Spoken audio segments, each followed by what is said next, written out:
Oi, gente, tudo bom com vocês? Sejam bem-vindos ao canal do Pipoca na Madrugada. No vídeo de hoje eu vim falar sobre o final de Defending Jacob, gente. Eu acabei de assistir o último episódio, tá bem fresquinho aqui na minha cabeça. Preciso dividir com vocês o que eu achei da história, do desfecho. Mas antes eu vou recapitular os episódios anteriores. E se vocês querem saber mais o que eu achei, as minhas primeiras impressões da série, da narrativa, dos personagens, assistam meu vídeo anterior, eu vou deixar o link aqui nos cards e na caixinha de descrição, assistam. E já vou avisar, este vídeo contém spoilers, eu vou dar spoilers sobre o final, então assim, se você ainda não assistiu a série ou ainda não viu o final, para aqui, vai lá, assista a série, curta a história, assista o final, depois vocês voltam aqui e aí assistem o vídeo e a gente pode discutir sobre o final, o que vocês acharam, se vocês gostaram do desfecho ou não, beleza? Já estão avisados. Então bora lá e vamos falar sobre o final dessa série.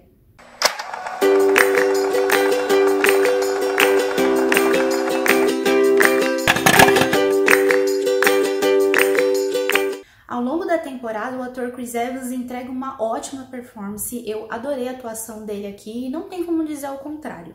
Mas venhamos e convenhamos, o personagem Andy é uma pessoa bem teimosa. Ele simplesmente não enxerga o que está estampado na sua cara. Quem assistiu a série sabe do que eu tô falando. E em muitos momentos, quando ele quer encontrar pistas para inocentar o filho, ele bate de frente, ele se arrisca muito e até coloca o caso assim na beirada ali para perder tudo, e eu acho isso assim muito arriscado. Como por exemplo, tem uma cena em que ele bate o carro no carro do Leonard Pettis, confronta o cara no meio da rua, e em outro momento ele sabota o carro da mãe do Derek, o amigo do Jacob, para ele ganhar tempo e ir lá falar com o menino, que por sinal ele acaba descobrindo coisas bem sombrias a respeito do Jacob. Como, por exemplo, o Jacob adora acessar sites, aqueles sites torture porn, ou seja, aqueles sites que contêm vídeos e fotos sobre pessoas sendo torturadas, o que aumenta ainda mais a nossa desconfiança com relação ao garoto. Já a mãe Laurie, ela é a própria desconfiança em pessoa. A cada episódio a personagem ela mostra assim afundar cada vez mais numa espiral de medo, de insegurança, de solidão, justamente por mostrar que ela é a mais afetada diante dessa investigação. A série desenha muito bem o sentimento da personagem com maestria e usa a câmera para focar bastante no rosto dela, para mostrar a solidão que ela tá sentindo, mesmo ela ao redor de várias pessoas, seja no mercado, na rua, até com a própria família dentro de casa. Quando a câmera foca no rosto dela, é para mostrar assim, que ela se sente rejeitada, que ela se sente sozinha e que ela não consegue confiar em mais ninguém. Tanto que assim, nos momentos em que ela se sente rejeitada, a qualquer momento ela acha que alguém vai apontar o dedo na cara dela, ou que vai tentar retirar informações dela para serem publicadas em jornais e revistas, e acaba acontecendo isso, como na cena do restaurante em que ela tá jantando, e uma jornalista disfarçada se aproxima, começa a conversar, e aí ela descobre quais são as verdadeiras intenções dessa mulher. Para complicar ainda mais a situação, a Laurie deixa claro que ela não confia mais no Andy, uma vez que ele fica omitindo várias informações a respeito do filho, como o caso dele acessar esses sites obscuros e também o fato do Andy ter escondido sobre o seu passado e a vida com seu pai, que tá na cadeia e não morto. E como chave de ouro, a Laurie acaba falando que ela acredita que o Jacob é o culpado, que ela ainda ama o filho, mas que ela não confia mais nele. E sinceramente isso é uma triste realidade para uma mãe ter que admitir isso com relação ao seu filho. Se já não bastasse a acusação e a investigação, a família Barbara ainda sofre mais algumas consequências. Então, ao longo de 2 ou 3 episódios, a família é seguida por um cara num carro azul, que eles chamam de Lincoln azul na série, e aí teve um momento que o Andy perde a paciência e vai lá e confronta esse cara e pede para que a detetive Duff identifique ele. Então ela vai lá, identifica e descobre que ele fazia parte de uma gangue perigosa e que agora ele faz trabalhos, né, tipo sorrateiros ali. E aí no começo a gente pensa, será que é um detetive particular que a família do bem pediu para colocar, né, seguir o Andy, a família? Mas aí depois dessa informação a gente fica questionando, afinal, quem foi que contratou esse cara para ficar atrás do Andy, da Laurie e do Jacob? À medida que o Andy continua teimoso na história e vai procurando pistas para inocentar o filho, ele, consequentemente, encontra novas informações e novas testemunhas, uma vez que ele ainda continua desconfiado do Leonard Petz. Então ele encontra um garoto chamado Matt, que há um tempo atrás, um ano mais ou menos, se relacionou com o Leonard Petz e na época até chegou a denunciá-lo por assédio. Assim, o que acontece é que sim, ambas as partes, tanto do Leonard quanto do Matt, há erros e contradições, mas ainda assim o Matt pode ser uma boa testemunha, mesmo que não seja 100% eficaz. Qual é o grande problema? É que no dia do julgamento, o Matt simplesmente foge e deixa o Andy na mão. Além disso, a série também dá novas informações com relação a Sarah e o Derek. Então, em um determinado episódio, a Sarah acaba contando uma história para o Andy em que, em um determinado momento, ela se relaciona com o Ben e até manda algumas nudes para o menino. Só que ela fica com medo de que as suas nudes sejam vazadas. Então, o que acontece? O Derek, para proteger a amiga, vai lá e rouba o celular do Ben. E aí, o que aumenta mais a dúvida, será que o Derek tem algum envolvimento com o assassinato do menino? Será que mais alguém estava envolvido nessa história da Sarah e do Derek? Aliás, o Jacob sabia dessa história. Tô fazendo esses questionamentos, mas tem algumas respostas e novas dúvidas ali na série. Então, quando vocês assistirem, vocês vão ver. E se vocês já tiverem assistido, vocês vão entender aqui o que eu tô querendo dizer. E a dúvida aumenta ainda mais porque quando o Andy pede para que a Sarah seja testemunha para o Jacob se recusa. Ele fala que não quer que a Sarah vá até o julgamento, o que aumenta mais a nossa dúvida. Porque por que o Jacob tá assim, sabe, não querendo que a menina vá até o julgamento? Será que ela sabe de alguma coisa ou não? O penúltimo episódio ganha surpresas pontuais que surpreendem tanto os personagens quanto a gente que tá assistindo a série. No início a gente tem um flashback mostrando que o Neil e o Andy ainda eram amigos no início do trabalho, quando o Neil chegou na procuradoria, e agora eles são arqui-inimigos. Só que aí a gente fica se perguntando por que o Neil não gosta tanto do Andy, né? Existe alguma motivação por trás disso? E eu faço esses questionamentos porque durante o interrogatório, no julgamento do Jacob, o Neil ele direciona muito o interrogatório para atingir o Andy. E como ele vai fazer isso para atingir o Andy? Atacando o filho. Tanto que em determinado momento até cheguei a pensar, assim, por segundos, até teorizar de que o Neil estivesse envolvido no assassinato do Ben. Por exemplo, talvez ele soubesse quem era o verdadeiro assassino, mas estivesse colocando a culpa no Jacob. Ou até pior, que o próprio Neil tivesse matado o Ben para colocar a culpa no Jacob e atingir diretamente o Andy. Durante o interrogatório, o Derek ele revela que o Jacob publicou um conto inspirado na morte do Ben e postou isso na internet, o que pega todo mundo de surpresa. E é nesse momento, diante dessa revelação, que o Andy mostra um cansaço enorme diante dessa investigação, diante dessa acusação, e finalmente pergunta para o Jacob se ele matou o Ben ou não. A cena final do penúltimo episódio é bem reveladora porque corta para a casa do Leonard Petz, em que mostra ele escrevendo uma carta de confissão falando que matou o Ben. E aí fica a grande dúvida, será que ele é realmente o assassino? Foi lá e matou o garoto no parque? E por que ele tá fazendo isso assim de uma hora para outra? Será que ele vai se matar para não ser a testemunha do julgamento? Ou alguém tá obrigando a ele a assumir uma culpa que não é dele?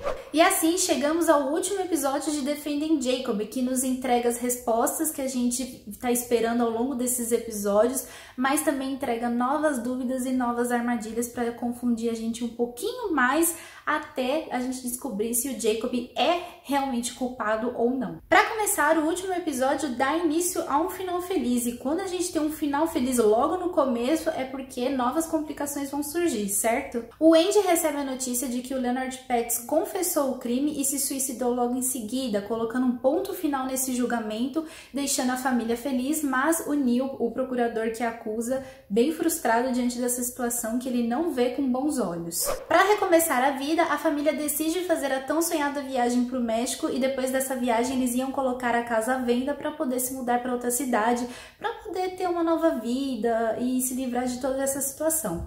Mas é claro que tudo que é bom dura pouco. Para começar, a família é surpreendida após o julgamento pelo pai do Ben, que continua acusando Jacob de assassinato, mesmo depois do juiz ter inocentado o garoto. E aí a gente continua na dúvida, e logo em seguida aparece aquele cara do Lincoln azul para defender a família, o que deixa o Andy completamente intrigado, e aí ele finalmente pergunta quem é aquele cara. E aí ele descobre que aquele cara foi mandado pelo pai, o Billy, para poder defender a família. E aí o Andy começa a juntar as peças do quebra-cabeça.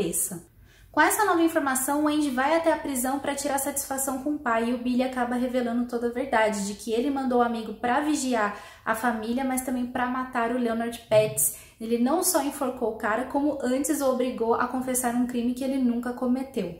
E o pai do Andy faz isso porque ele sabe que o neto é o assassino, tanto que na cena ele vira pro Andy e fala que o neto praticamente confessou tudo, fez uma carta de confissão ao publicar aquele conto macabro baseado no assassinato do garoto.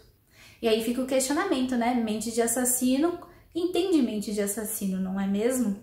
O mais interessante é que nesse momento de confissão, o Billy chega para o Andy e começa a questioná-lo. Com essa informação, você vai agir como um homem ou vai agir como um pai? Então, nesse caso, ele quer saber, a partir daqui, o Andy ele vai agir com justiça, vai fazer justiça com essas informações ou vai encobrir tudo para proteger o filho? E vocês acham que não fica mais complicado? Fica, porque a família viaja para o México, o Andy já tá sabendo disso, mas ainda assim ele engole tudo e viaja com a família para o México. E lá o Jacob ele conhece uma menina chamada Hope, ela se aproxima dele mesmo sabendo da situação, até porque essa investigação ficou bastante conhecida em vários lugares, mas mesmo assim eles iniciam uma amizade, o Jacob e a Hope ficam passeando, se divertindo, o que traz um grande alívio para Laurie e para o Andy, né, por ver o filho ali aliviado, feliz, contente, se divertindo. Inclusive, eles até deixam o garoto ir para a festa de fim de ano ali na praia. Só que novamente a série entrega uma armadilha para confundir ainda mais a gente. Nessa festa, a Hope acaba desaparecendo por 24 horas e a polícia vai atrás do Jacob para saber onde ela estava. Então faz a gente pensar, será que o Jacob também matou a Hope? Só que finalmente a polícia interroga e depois encontra a menina, que ela confessa ter conhecido outro rapaz que acabou dopando ela durante a festa, e foi por isso que ela ficou desaparecida por tanto tempo. Mas ainda assim a série ela coloca essa armadilhazinha pra gente ficar ainda mais desconfiada do Jacob e pra gente não esquecer da situação que ele estava passando lá na cidade. Junto a essa situação que eles vivem no México, o Andy ele não aguenta a pressão nas costas e acaba contando toda a verdade para Laurie sobre o que aconteceu com o Leonard Pettis, o que deixa a Laurie completamente desesperada, e agora ela tem praticamente 100% de certeza de que o filho é realmente o culpado. E é nesse momento em que a gente vê o pai e a mãe bem divididos. Então, de um lado a gente tem a Laurie desesperada, 100% desconfiada, a ponto de não conseguir nem olhar mais nos olhos do Jacob. E do outro lado a gente tem o Andy, que opta pelo caminho da cegueira, em que ele não enxerga mais nada, prefere encobrir tudo para poder continuar defendendo o Jacob. E por conta disso tudo, a Laurie acaba tomando uma decisão extremamente radical que, assim, eu não esperava a atitude dela. Eu acho que quem for assistir ou já assistiu também não esperava essa cena. É uma cena impactante, muito bem elaborada. A Laurie ela leva o Jacob para ir cortar o cabelo, e quando ela tá na estrada e tá chovendo, ela começa a acelerar o carro.